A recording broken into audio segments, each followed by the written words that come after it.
네, 한 사람의 예술인을 지켜내는 일이 한 사회의 문화예술을 지켜내는 일입니다. 반갑습니다. 배우 장동욱입니다.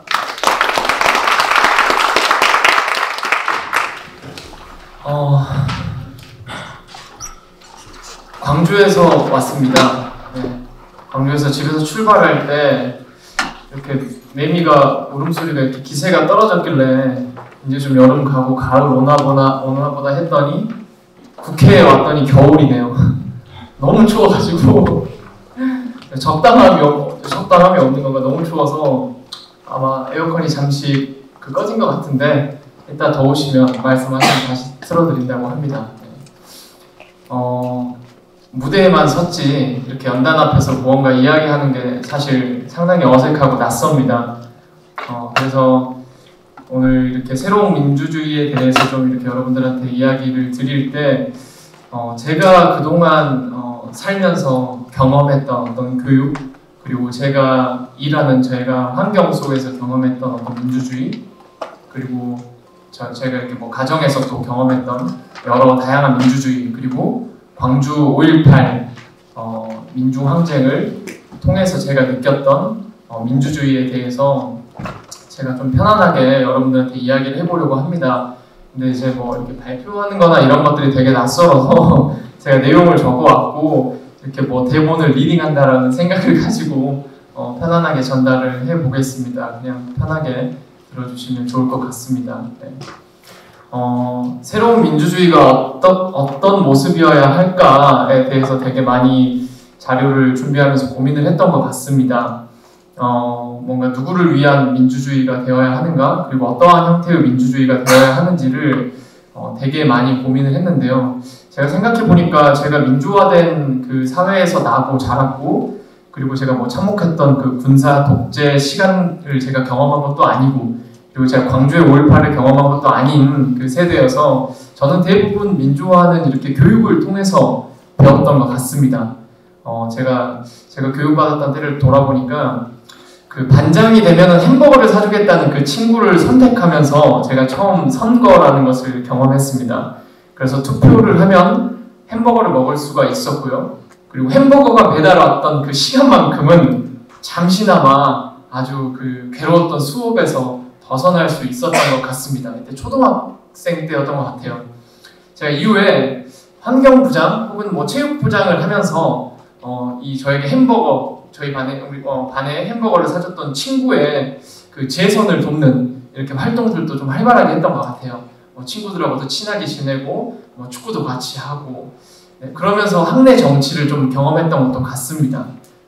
제가 공부를 좀 하기 싫어하는 학생이어서 그랬는지 약간 이렇게 뭐 교과서나 선생님을 통해서 이렇게 배운 민주주의는 잘 기억이 나진 않는 것 같습니다. 네. 그리고 제가 또 하나 기억나는 게 뭐 제주도는 돈이 많이 들어가니까 집에서 이렇게 부모님들이 좋아하지 않는다면서 경주 혹은 용인 에버랜드 둘 중에 하나만 골라야 한다.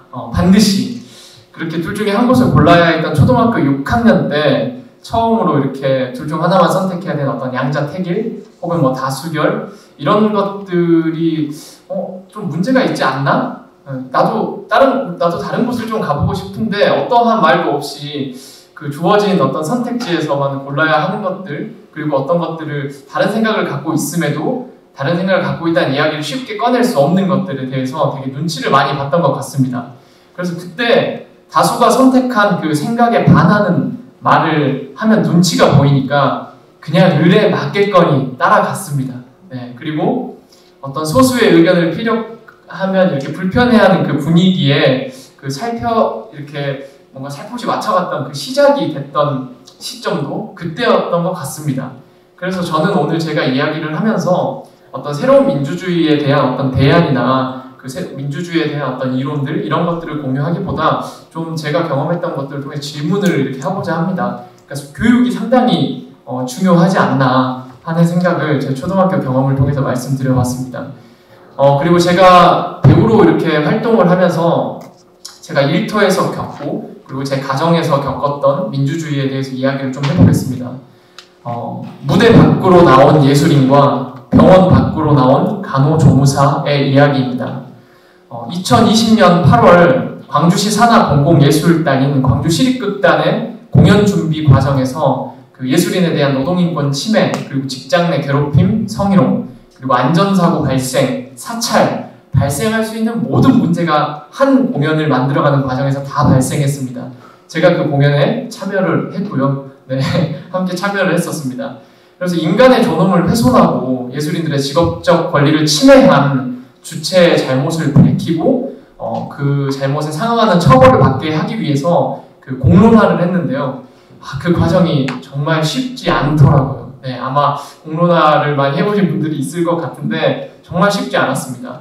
일단 내부 고발이라는 어떤 프레임, 그리고 사실 왜곡, 그 가해자들의 사실 왜곡, 그리고 그 가해자들의 조직적인 비난과 배제, 그리고 저희가 프리랜서 계약을 통해서 이렇게 예술 활동을 했기 때문에 그 이런 피해를 겪은 당사자들을 구제할 수 있는 법적 근거가 부재했습니다.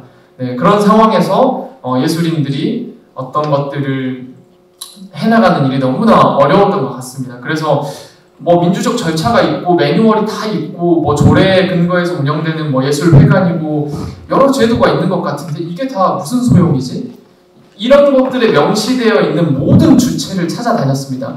기관의 책임자, 시 공무원, 광주문화경제부시장, 광주광역시장, 그리고 문화체육관광부 장관까지 안 만나본 사람이 없이 나름의 그 명시된 모든 주체를 만났는데요. 단 한 사람도 나의 책임이다, 유감이다, 아쉽다, 안타깝다, 우리가 함께 이 문제에 대해서 정말 진단하고 다시는 이런 일이 발생하지 않도록 개선을 해보자라고 말하는 이가 없었습니다.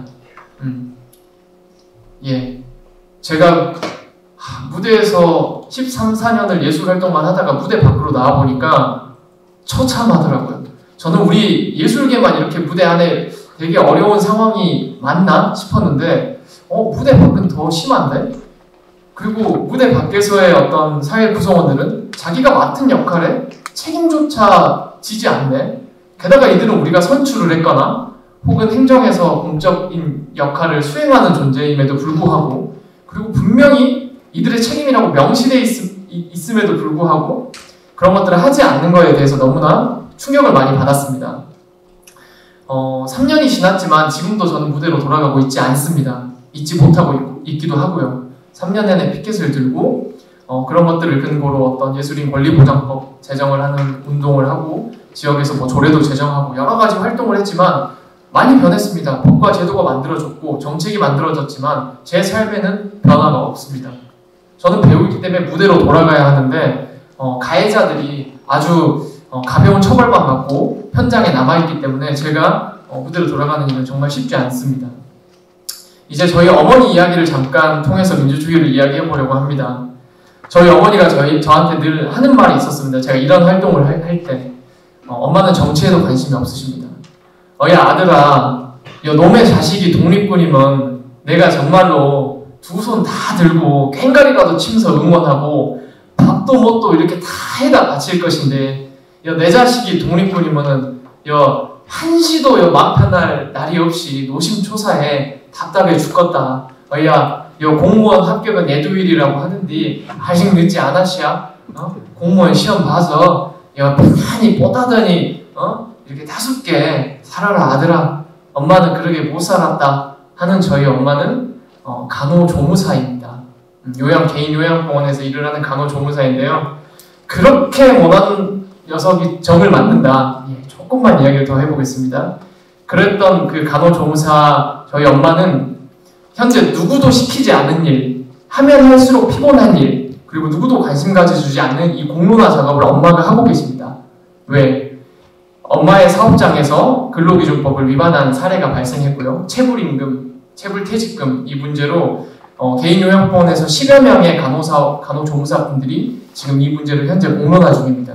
그렇게 아들아 밖에 나서지 말라, 피켓 들지 말라 했던 어머니가 지금은 이런 문제를 알리면서 그 거리에서 피켓을 들고 문제를 해결하는 주체가 되어 있습니다. 이때도 이런 게 참 안타깝다라고 제가 느꼈던 게 씁쓸하지 않나요? 뭔가 개인과 가정이 평안해야 시상 만사가 다 평안하고 사회도 국가도 나라님도 누구님도 다 평안하다고 하는데 이게 민주주의 사회가 맞나? 이게 어떤 법과 원칙이 작동을 하는 건가? 이 내가 뽑은 책임자들, 나와 함께 살아가는 사회 구성원들이 제 역할을 하는 건가? 나는 그 책임이 없음에도 나의 책임이라고 느끼고 무대 밖에서 이런 것들을 알리고 노력하기 위해서 애를 쓰고 정말 간신히 생활하는 그 임금 받으면서 3교대 근무를 하는 나의 어머니도 국가가 먼저 대지기금을 지급해준 것을 받고 그것은 나의 부채이기도 하다. 국가가 먼저 노동자들의 생존권을 위해서 먼저 지급을 해주고 그 구상권 청구를 해서 사업주한테 이렇게 하지 않습니까? 근데 보통은 국가에서 먼저 돈 받으면 다 털어버립니다. 왜? 속이 시끌시끌 날 일이 생기잖아요. 민사소송 진행해야 되고 그냥 국가가 근로복지공단에서 체불임금에 어떤 3년치에 해당하는 돈을 지급해주면 대부분 다 포기하십니다. 근데 그조차도 빚이다. 시민들에 대한 빚이다. 이거를 우리가 말해서 알려야 된다. 라고 말을 하는 엄마를 보면서도 참 브랜뉴 민주주의가 뭐지? 하는 생각을 또 제가 했던 것 같습니다. 그리고 5.18에 대해서 좀 이야기를 해보겠습니다. 광주 5.18. 예. 광주 5.18 정신의 계승과 진상규명, 그리고 5월 성역화와 권력화입니다. 그 5.18 광주 민중항쟁에 대해서 그 김대중 전 대통령이 이런 말씀을 하셨다고 합니다. 민주적 항거였고 전만 광주 시민이 걸기하는 민중적 성격이었고 외세의 지지를 받는 군부에 대한 민족적 투쟁이었다. 높은 도덕성과 자제력과 정신의 승리를 보여준 항쟁이었고 정말 민주화에 큰 기여를 한 역사이다 라고 말씀을 하셨습니다. 5.18 광주 민중항쟁 43년이 지났습니다. 늘 해마다 한 번도 보이지 않던 사람들이 해마다 기념식만 되면 찾아옵니다. 같이 기념을 하기 위해서 더 그 공간을 성역화하고 더 그 정신을 당연히 가치 있게 기리기 위해서 늘 해마다 찾아오는데요. 어떤 것도 물도 몇 시간만 고여도 썩잖아요. 음식도 몇 시간만 방치해도 썩듯이 43년입니다. 제 생각도 오늘 제가 이렇게 적어온 생각과 내일 생각이 다를진데 어떤 정신도 어떤 역사도 43년이 지났으면 그 시간 속에서 수많은 제도도 만들어졌고 5.18과 관련된 기관, 공법단체, 그리고 위원회와 사람, 그리고 어떤 성역화, 사유화로 인해서 여러 갈등들이 발생을 하고 있습니다. 지금 시민과 시민의 갈등도 있고요. 공법단체들과 정부와의 갈등, 국가와 또 시민 여러 갈등들이 있는데 5.18에 대해서 이야기를 할 때 늘 이런 그 말을 듣습니다. 너가 뭔데? 당신이 뭔데? 너가 5.18에 있지 않았지 않냐? 이런 말을 지역에서는 많이 들어서 5.18을 이야기하는 것들을 청년들이 되게 꺼려하거든요. 근데 저도 궁금해요. 어렸을 때부터 해마다 5.18 망월동 묘역으로 소풍을 하고요. 캠프도 가고요. 그리고 글짓기를 하고요. 할 수 있는 그 모든 일들을 다 하는데 그리고 그걸 계승하라고 하고 그 정신을 살려서 삶을 살아가라고 하는데 그것에 대해서 문제를 제기하고 저희가 갖고 있는 질문을 던질 수조차 없다는 것이 과연 지금의 민주사회가 이렇게 맞는 건가? 하는 이런 좀 질문들을 하게 됐습니다. 그래서 이제 끝으로 제가 경험한 민주주의 속에서 가장 필요하다고 느꼈던 것은 그 함께 사는 이들에 대한 사랑이라고 생각합니다. 결국은 제가 무대에서도 늘 강조를 하는 부분이고요. 어떤 인물을 맡더라도 네, 사랑을 강조합니다. 네. 그 어떤 책임도 감당할 수 있게 만드는 것도 그리고 함께 사는 이들을 지켜내기 위한 안전사회를 만드는 일도 그리고 정치가 주는 피로함을 극복할 수 있는 일도 그리고 일터에서의 어떤 피로감을 집에 와서 극복하는 일도 다 사랑입니다. 결국은 사실 제가 오늘 이렇게 여러분들 앞에서 했던 이야기를 다 이렇게 이게 무슨 의미가 있을까 쉽게 만드는 일이 어제 있었습니다. 제가 이틀 동안 미스터 션샤인이라는 드라마를 봤는데요. 23편을 다 봤습니다. 예, 거기에 그 김희성이라는 변요한 배우가 이런 말을 합니다. 나는 무용한 것들을 사랑한다. 네, 벌과 꽃과 공기, 나무, 물과 강과 이 푸르른 모든 것들을 사랑한다. 나는 그런 것들만 사랑하는 사람이다. 그러니까 그 미스터 션샤인 혹시 보신 분들은 알 텐데 우리 러브 합시다라는 말을 합니다. 사랑으로 시작해서 사랑으로 끝납니다. 그들이 그 정말 그 외세로부터 정말 힘든 그 역사 속에서 나라를 지켜내고 옆에 사랑하는 여인을 지켜내고 또 누군가 사랑하는 남자를 지켜내고 친구를 지켜내고 동료를 지켜내고 했던 모든 활동의 그 뿌리가 되는 것이 어떤 제도도 아니고 법과 원칙도 아니고 그 무엇도 아닌 사랑이라고 생각합니다. 저는 새로운 민주주의가 사랑을 회복하면 반드시 좋은 민주주의로 자리 잡을 수 있을 것이라고 생각합니다. 네, 감사합니다.